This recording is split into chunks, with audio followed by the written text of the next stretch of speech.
Hey, I'm Rachel. And I'm Amanda, and this is Beyond a Ballot.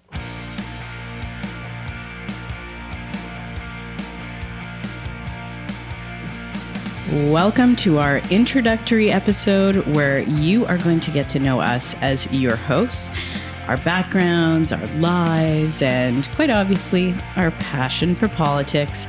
I'm Rachael Segal, and I'm here with my fabulous co-host, Amanda Alvaro. Hi, Amanda. Hi, Rachel. I am so thrilled that we're finally doing this.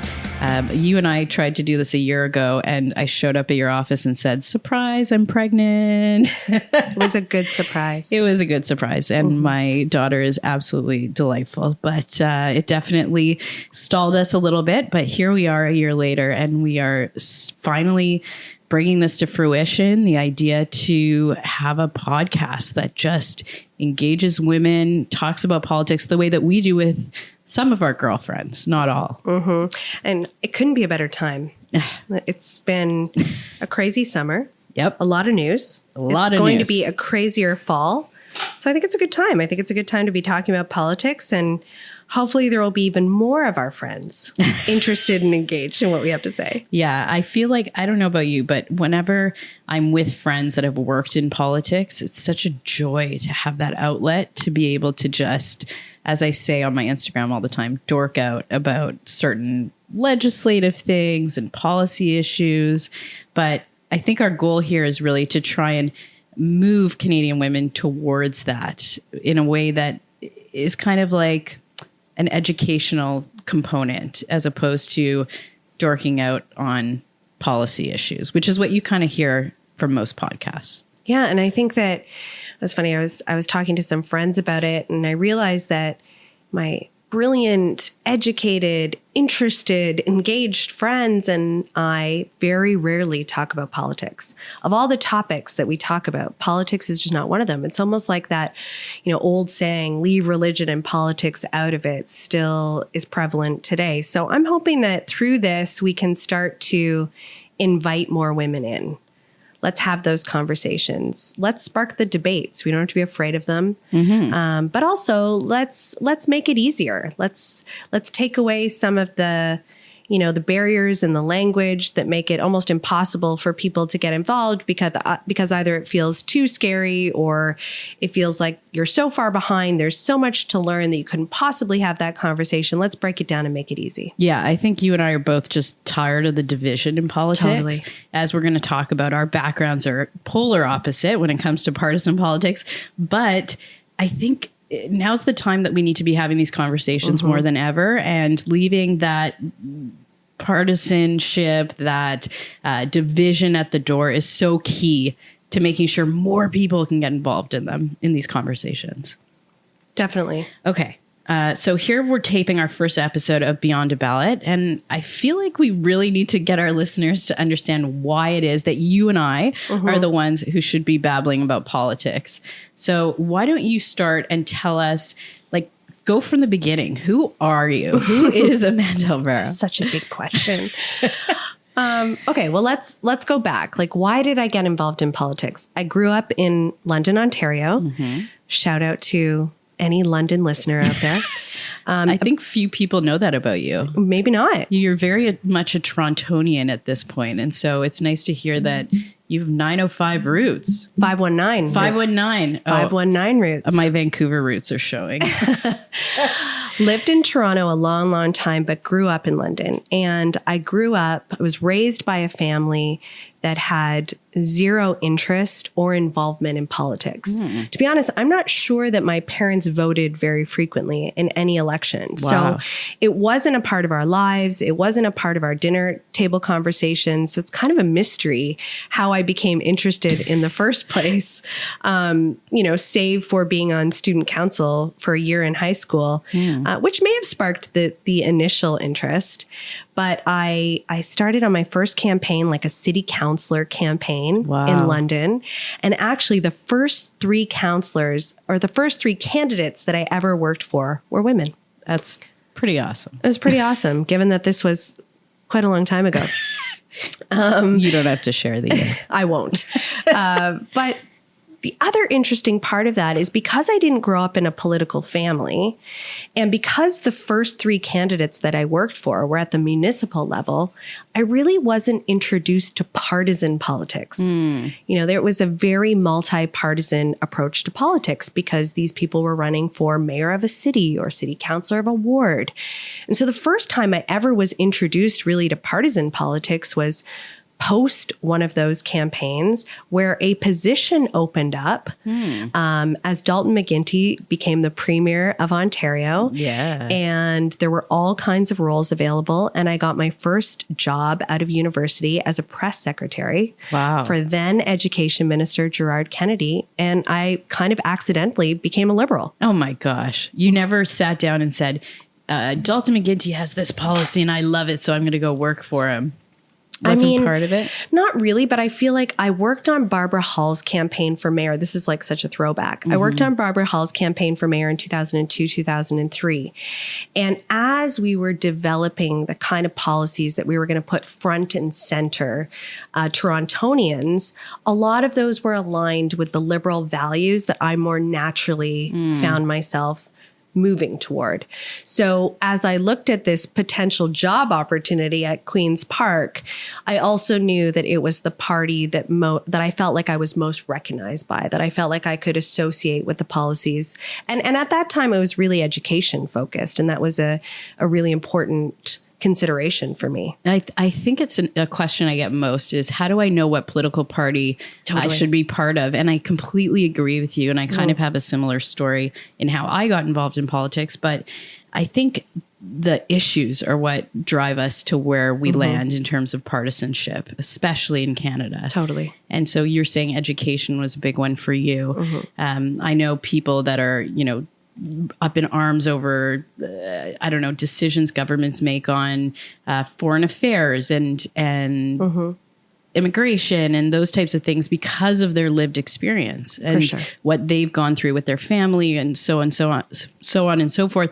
But I think putting ourselves in that position where we have to choose a political party is not really the starting point when you start in politics. No, and I think for so many people, your politics, and the reason why I told that story is because often people's politics follows their family's politics. Yeah.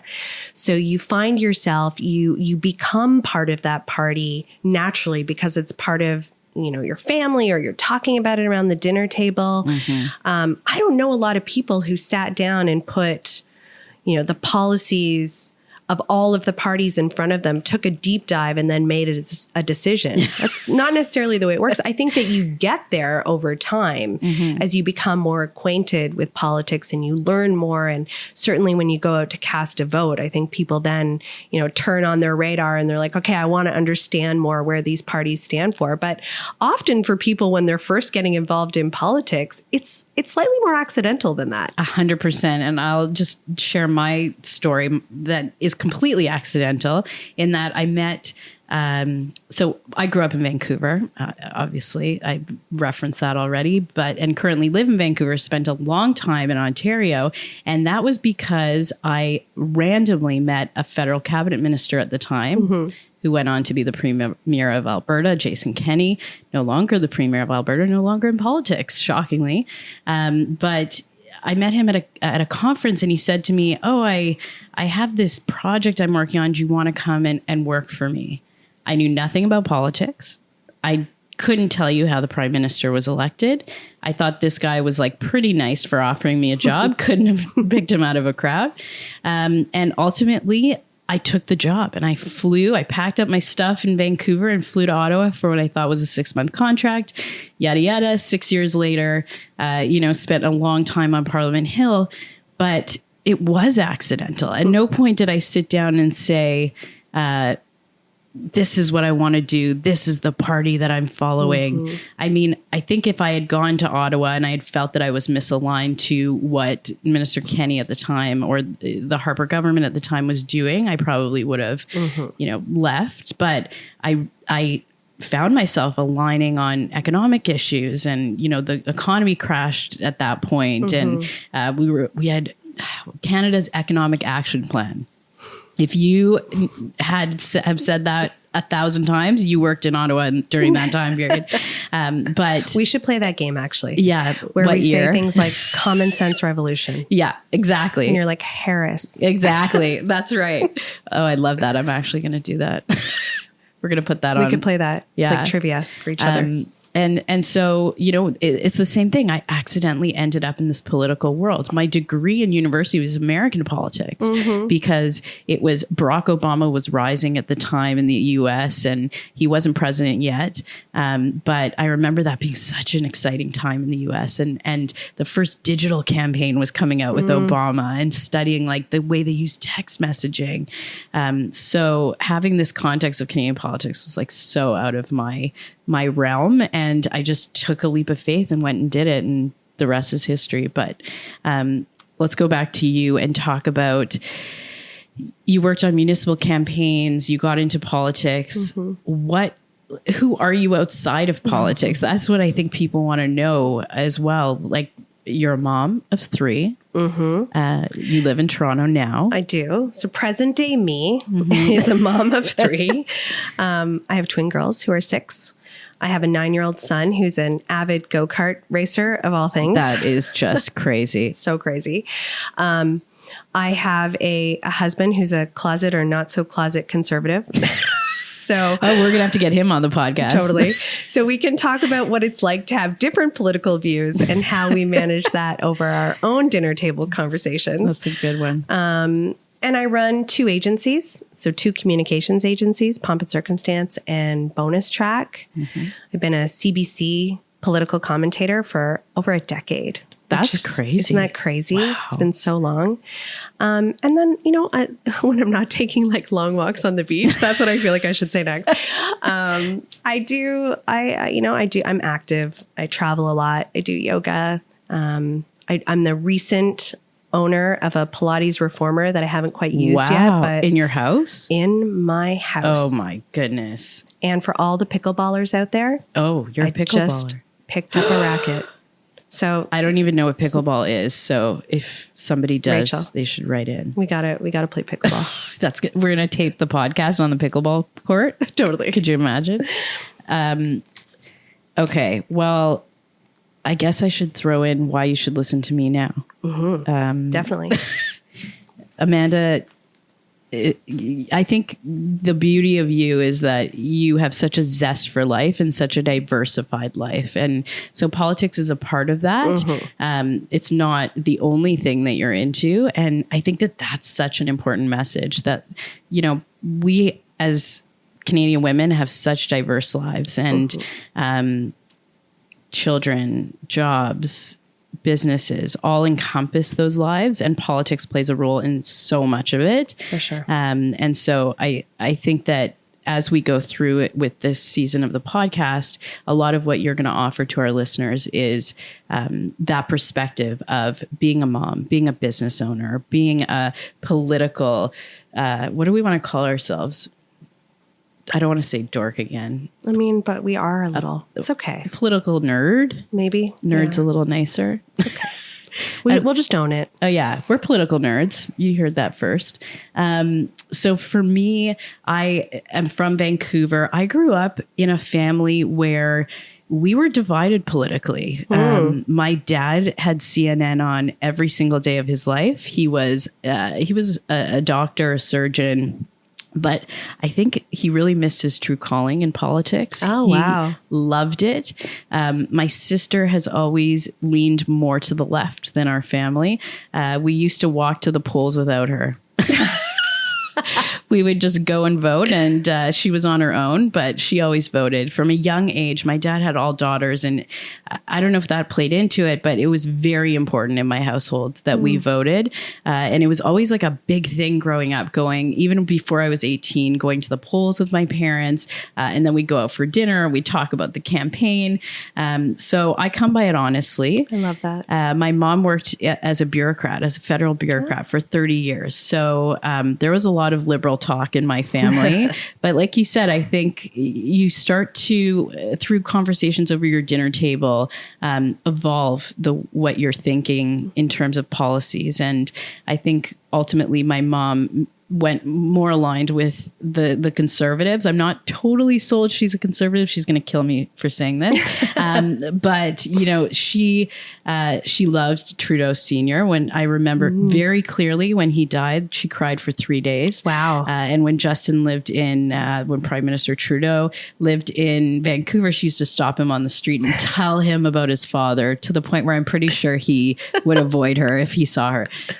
My mom's hilarious. So, yeah, always politics around me. And then again, in undergrad, did U.S. politics and moved to Ottawa. And then from there, I remember sitting in a committee meeting. So for those who don't know, the political calendar, the legislative calendar in Ottawa is kind of like school. You get assigned to certain committees and you have those twice a week. And when you're a staffer, you go with your boss. Mine at the time was the chair of Veterans Affairs Committee. So I was there twice a week with him. And I remember sitting in this gorgeous room in Center Block and the history and the murals on the walls and thinking, how do we pass a bill? That's what I thought to myself. And I thought, how could I have gotten here and not understand that? So I always had in the back of my mind that I was going to be a lawyer and I was going to understand the process of law building in this country. And so that kind of carried with me for a few years. I ended up finally going into television and not loving producing. I was TV producing at the time and decided I'm going to go to law school. So I came back and then went back to TV, but this time on air, which I ended up loving, and did a master's of law to further my understanding of bills. And it was actually a master's of criminal law. And as you'll all find out soon enough, I am a huge criminal law dork. So, yeah, I did that. TV, also CBC Weekly in Vancouver, ended up back in BC after a little bit. But now I'm a mom of two. One's only a few weeks old. She's 5 months now, and a 2-year-old, which, as you know, is the most challenging so hectic role of anyone's life. Totally. Being the parent of a 2-year-old. Yeah. Yeah. So that's me. And did you have any questions for me? Well, first, I love that you went to law school out of this spark that you had sitting as a political staffer going, I know that I need to know more. Yeah. And so you went all the way in knowing more. I had to. Yeah, absolutely. And that's a level of curiosity, like an insatiable curiosity. I'm excited about as we have these conversations. Yeah. I didn't know that about you. I didn't know that's where that came from. That's where it came from. And I'm trying to really not dive into like charter arguments, but we'll get there because that's what I love is the academic study of law and legislation and that kind of stuff. But because of that love, I also love teaching it. And I teach a master's of public policy course in Vancouver at a university there right now. And so I'm hoping that love of teaching will be of benefit to our listeners. It will be as well. Yeah. Okay. So one of the things that I did, that I started a few years ago, an Instagram account, and many of you hopefully that are listening are followers. And that's really where this came from. This idea that there is this community that lives online and we need to foster resources for them. And so one of the things that I did in anticipation of taping our first episode is to ask them what questions they have for us. But before we get into that, maybe we can get into why it is that we think that this is such an important thing to add to the Canadian landscape. Well, for me, it's really clear. I've been involved in politics for a long time now, 20 years. 20 years actually this year. Yes. That's more than me. That's a long time. And politics has changed so much. It's changed so much, but it's changed so much since the pandemic. And by that, I mean really the tone of politics. And I think it's always been slightly more challenging, or at times much more challenging for women to be involved. Yeah. And when we say involved, I don't just mean like putting your name on a ballot, but working in politics, having a point of view in politics, putting yourself out there in Twitter in politics. But over the course of the last couple of years, I've watched that tone become increasingly angry and volatile. And I think that there's still a target on a lot of women's backs when they engage in politics. I want to change that. Yeah. I think that we, as a country, I still believe that we can move away from that kind of rhetoric toward a more positive, open dialogue. And I don't want the current climate to discourage women from being a part of this, because it's been life-changing for me. It's been eye-opening for me. And I think whether you're, a mom and you care about childcare, or you're one of a small percentage of women who are running a business in this country, or you just want to know how government works, like there's a conversation that should be had in a way that we can be on two sides of a partisan spectrum and still have a productive conversation about these issues. So it's for me, it's like a bit of an invitation. Come in, let's have this dialogue. Let's talk about the things that matter to you. It's everywhere. It's all around us. Don't be turned off by what you see in the headlines and on TV, because it's kind of ugly out there right now. There's still spaces where we can have, and I think the more we have them, the more we can impart on others, that we can have a healthy dialogue, debate, or education about these topics without it really divulging into a space that is really unhealthy. Yeah, I think if you asked most people in the political world if the two of us would start a podcast, they'd be shocked. Totally. Because our backgrounds are so different. Our positions on issues are different. But at the end of the day, we just want what's best for our country, for our families, for our communities. For sure. And so we may differ on what that means. But I think that having this conversation publicly, one that you and I have had privately, is so important in just, like you said, inviting people into that conversation. Totally. And for me, this podcast represents the fact that I believe there's a knowledge gap in Canadian women when it comes to politics. And that's because, and maybe this is a controversial opinion, but I think we've had an entire generation of women who have been told, you need to put your name on a ballot. You need to run in politics. And I don't think that's the wrong message. I think that's the right message. And we're not there yet with that. But at the same time, we've neglected those women who will never put their name on a ballot. And yet they would engage in a conversation about an issue they care about. Childcare, supply chain issues, I'm trying to think of something. The healthcare, the environment, shuffle. I was trying to think of a news peg from this summer that we were talking about. But the cabinet shuffle. Women have opinions on these things, and I feel that there's been no platform in which they can discuss them without being told, okay, and when are you going to run? So for me, it's more about having these discussions in order to light that fire in Canadian women and say, it's okay that you're never going to sit in the legislature, but you might staff somebody that does. You might have a great policy issue that you can share, or you might just listen to this podcast and be more informed and feel better when you go to the ballot box and you know who's running and you know what they stand for. So for me, it's about closing that knowledge gap, and to no fault of our own as Canadian women. I just think we're going to raise the next generation to be better informed about politics. Definitely. That's my hope for my girls anyways. Mine too. But they're going to be prime minister and cabinet on opposite sides of the house. People always say to me, when are you running? When are you running? Yeah. I'm never running. I am never running for politics. You don't think you'd ever? Never, ever, ever, ever, ever. Really? Absolutely not. But I love politics. And I have very few places to have conversations about it. And that's why we're going to have them here. That's right. And you're going to knock on doors when I run. Well. For the opposing party. Totally. Someday I'll run.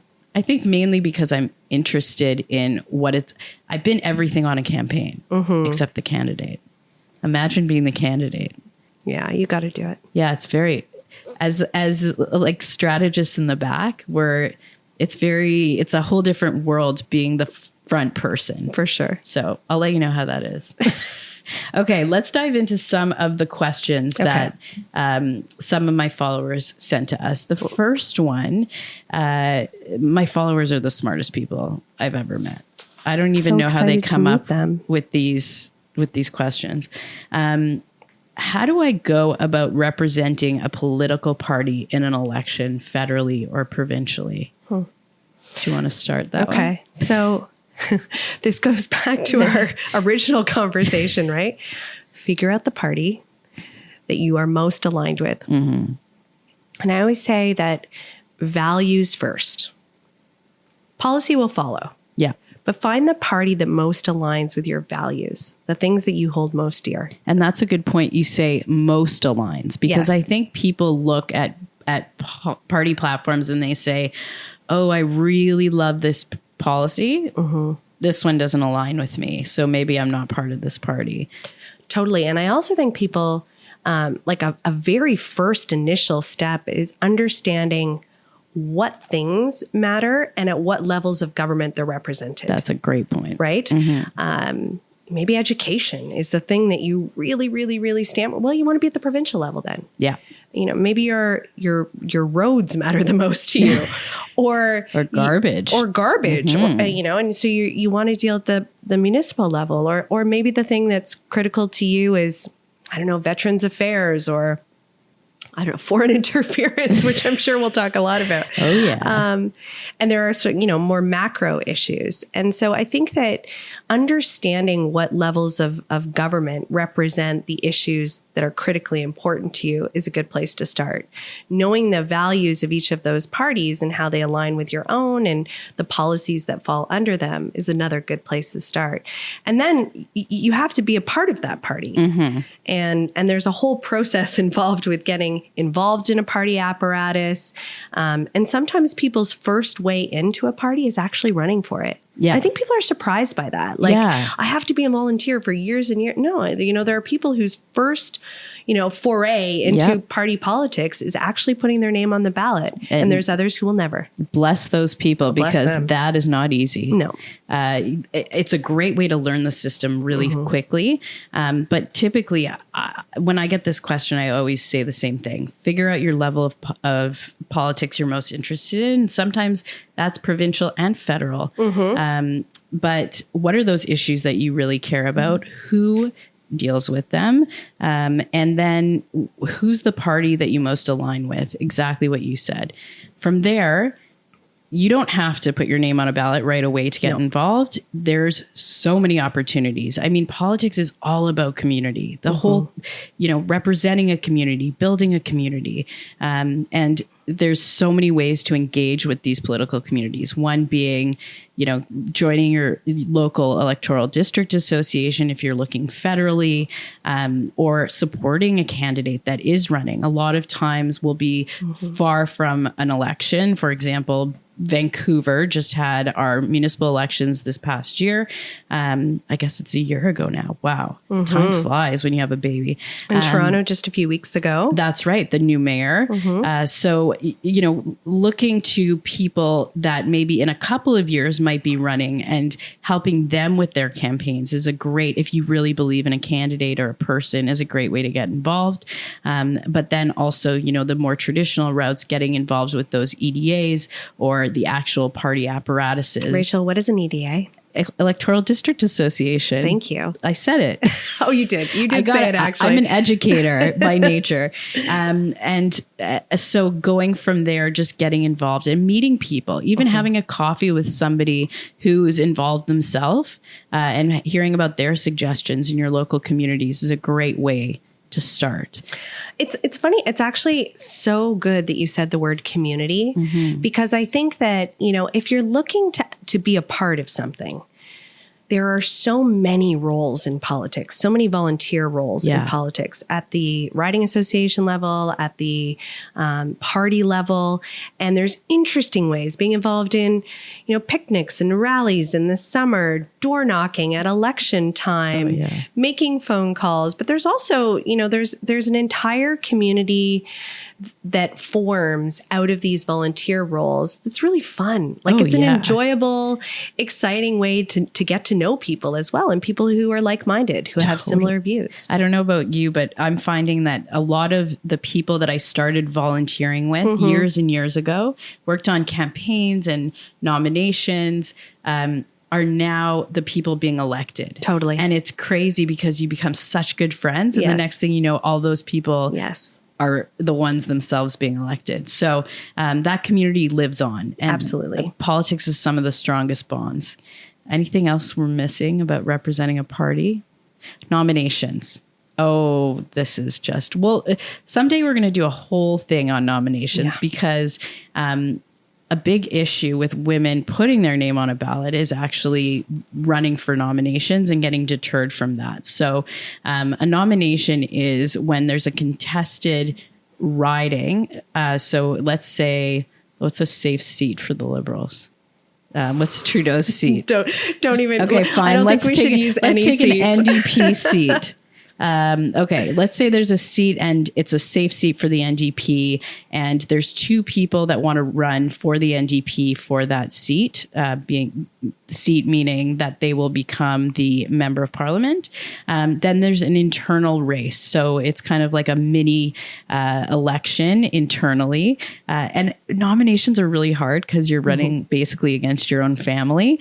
And so the hope is that you run and you win and everyone rallies behind you. Doesn't always go that way. But nomination races are a whole different ballgame from general elections. But that's definitely one of the steps to getting. I love nominations. I've been involved in a lot of nominations.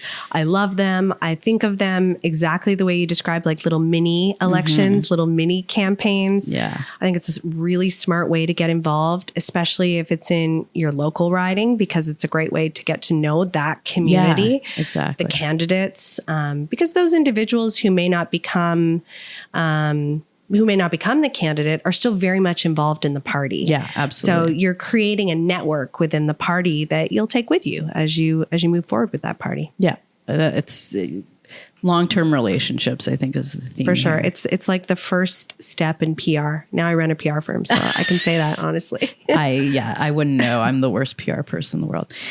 Okay, let's jump into the next question.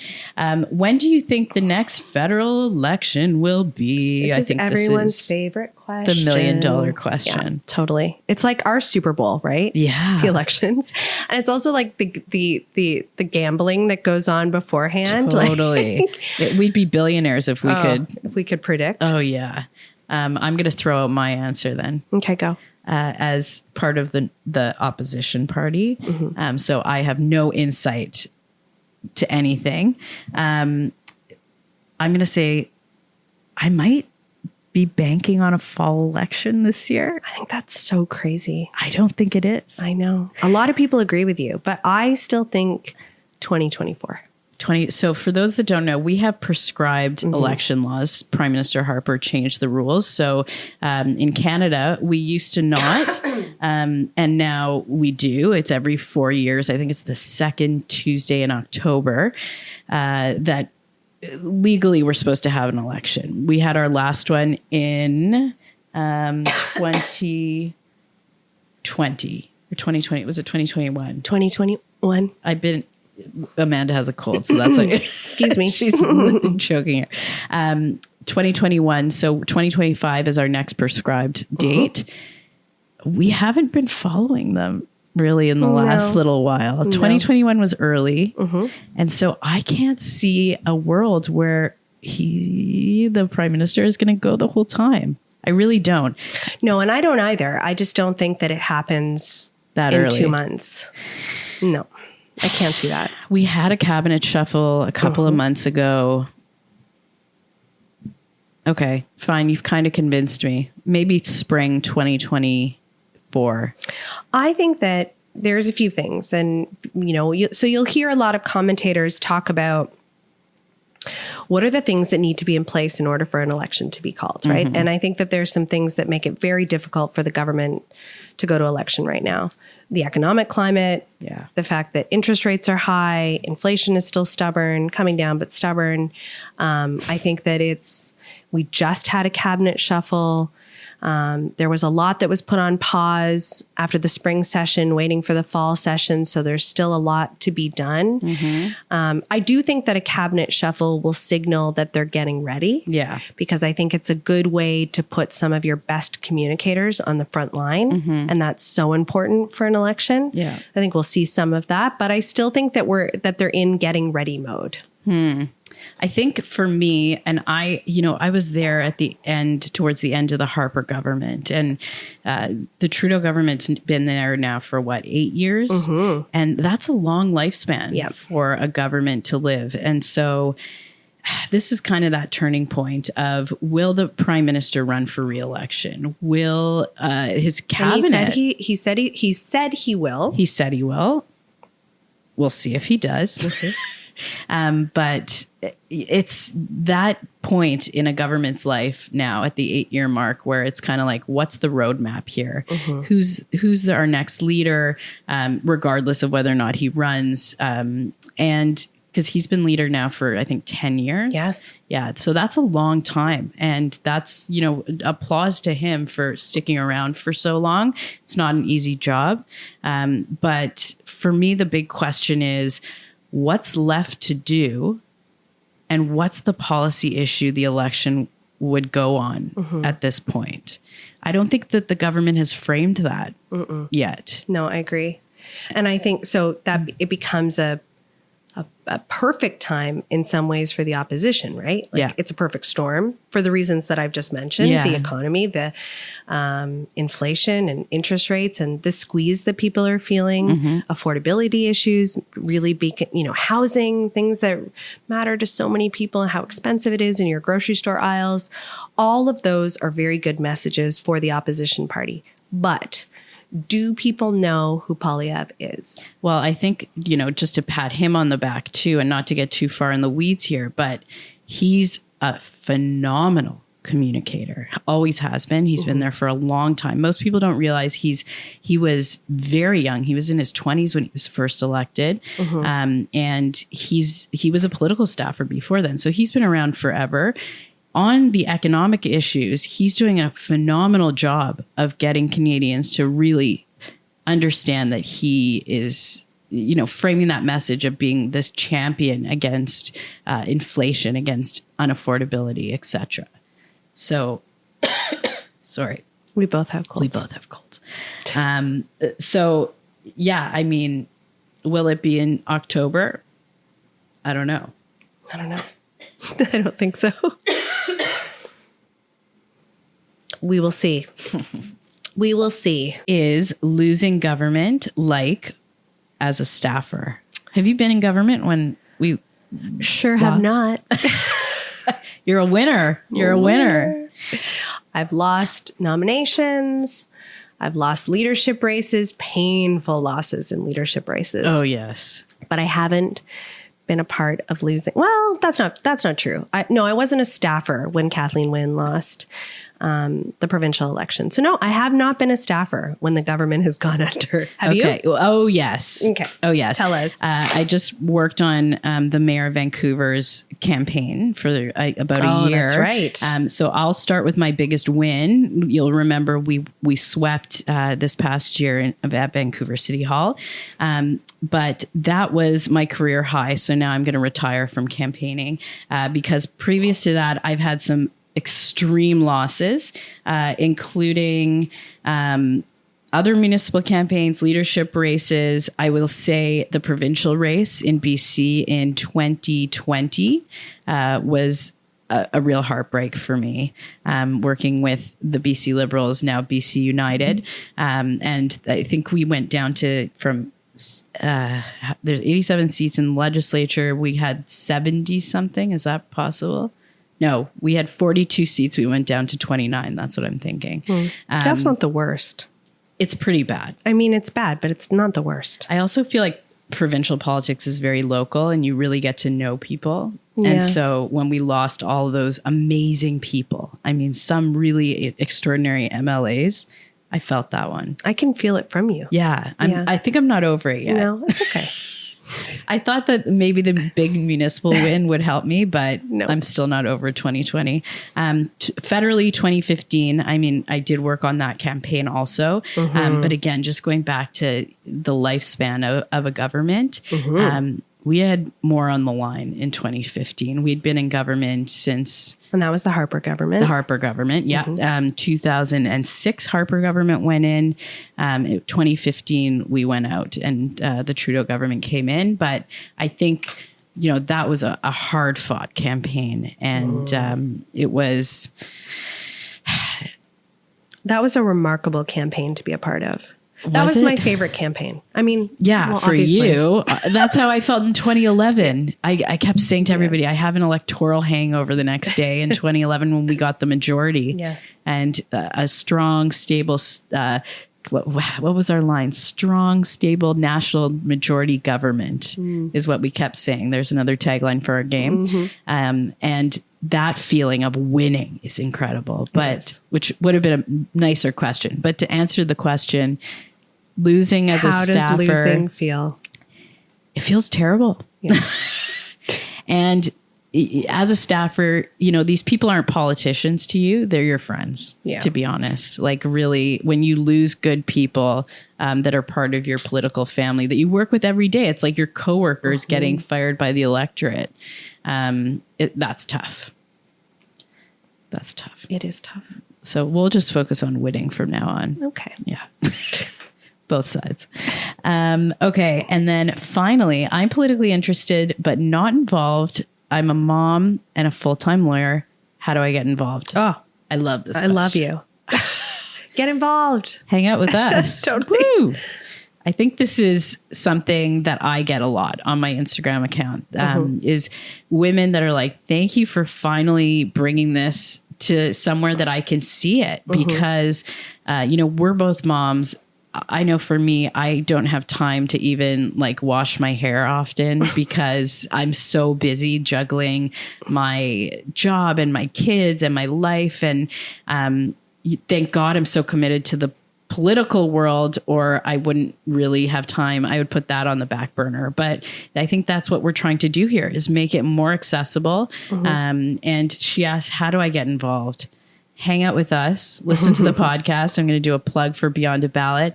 But also, staying informed at any level. You don't have to be a master on, which cabinet ministers went to which portfolio. But knowing that there's a cabinet shuffle that happened a couple of months ago is cool. It's important. It's important to know who's leading the decisions that we're living through every day.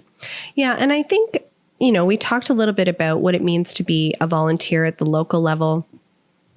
Some people want a deeper level of involvement, whether it's part of their career, right? There are so many jobs in politics that people don't even know about. Yeah. And that can be on the political side or it can be on the bureaucratic side. But in both levels of government, whether it's policy or communications or issues or legislation, there's so many interesting roles that I wish we could tell more people about. I stumbled into my role, but I feel like, we grow up thinking we want to be, this or that. Not many people say, I'd like to be a press secretary one day. Yeah. Right. So informing, especially this next generation of talent that's coming out of university about all of these, or college or high school, about all of these exciting jobs that are there. And if you don't want the job, but you really want a deeper level of involvement, there's also within the party on a volunteer level, policy roles, communication roles, women's issues roles, things that are very specific. You could have a deep interest in the healthcare system. There's roles for that. Yeah. You could have a deep interest in the environment. There's interesting places to plug in the party apparatus. And I would encourage people who are listening to find out more. I think that the concept of political involvement for me really irks me. Why? Because involvement is such a hard thing to define. Totally, yeah. Like you and I have talked about this, but politics touches every aspect of our life. We're sitting in a podcast studio in downtown Toronto in a building where the provincial government or the municipal government has said how many stories this building can be. And, you know, we've got air conditioning, and that's mandated by, I don't know who mandates air conditioning. Well, I guess energy. Right? Energy, right. Provincial. Lights are on. We have energy. Like, you know, there's so many things every day that we interact with that are regulated by government, or it's a government decision. I took an Uber here. That was a government. That was the mayor of Toronto saying, we're going to change the laws here to allow for this new idea that somebody had. And so government and politics involvement is such a broad term. And like I said earlier, you know, we've raised a generation of people to think that they need to get involved in a party apparatus or put their name on a ballot. And in my mind, we're at a point where it's like, what about the people that don't want to do that? They can be involved too. Totally. Just be informed. Informed. Exactly. And so, yeah, I think she said she was a lawyer, so I'll just give a plug to all the lawyers like myself who get called to be scrutineers on election day. You could also be that. You could also be that. And lawyers are exceptionally valuable on campaigns, let me tell you. I think you talked about volunteering on campaigns earlier. I always tell people, you know, you donate $1, but an hour of your time is worth like $10,000 on a campaign. So if you want to be involved through getting involved in a party, etc., there's so many ways, as Amanda outlined, and so many skills that campaigns need that people don't even realize. That's true. Like graphic designers say to me, I'm not political, I'm like more artsy. No, we need you for sure on campaigns. I've had so many graphic designers involved in campaigns. Like, they're critical. They're critical. Yeah. Every piece of literature that you put on a front door, done by a graphic designer. I mean, we skinned a tambourine. Really? Yes. Gerard Kennedy's leadership campaign, 2007. Really? A tambourine. We got to get that. We got to dig that one out. I think I still have it. I'll bring it on one day. Do you keep political like? Okay, so this is where political nerdiness comes out. Yeah. Yes. I cannot. So last year I was renovating my house and I had to pull out all the boxes, and I pulled out this huge box of political paraphernalia for my life. Oh my God. And it was like all the buttons from all the campaigns, the scarves, the tambourines, That's hilarious. all of the materials that we've created. And, you know, I didn't have the heart to I let go of some of it, but I didn't have the heart to let go of all of it, because each one of those comes with a particularly special memory. Absolutely. So. You know, there's one piece of paraphernalia that I'm dying to get a hold of. What? So if anyone listening owns it, I will buy it from you. What is it? 1993, Kim Campbell. She had pink hats and that you can't said find Kim. One? I can't find them. I know someone that has one, but I can't, they don't want to part with it. Okay. Someone out there. Yeah. Please get in touch with me and let me know how much you want for the hat, because I'll buy it. This is amazing. Yeah. Come on. Kim Campbell, 93 vintage. Pff, I need to find treasure. It's a treasure. Okay. Well, I think we covered all the questions. Is there anything we want to add? I feel like we've been wanting to do this for so long, and here we are at the end of our first episode. How do you feel?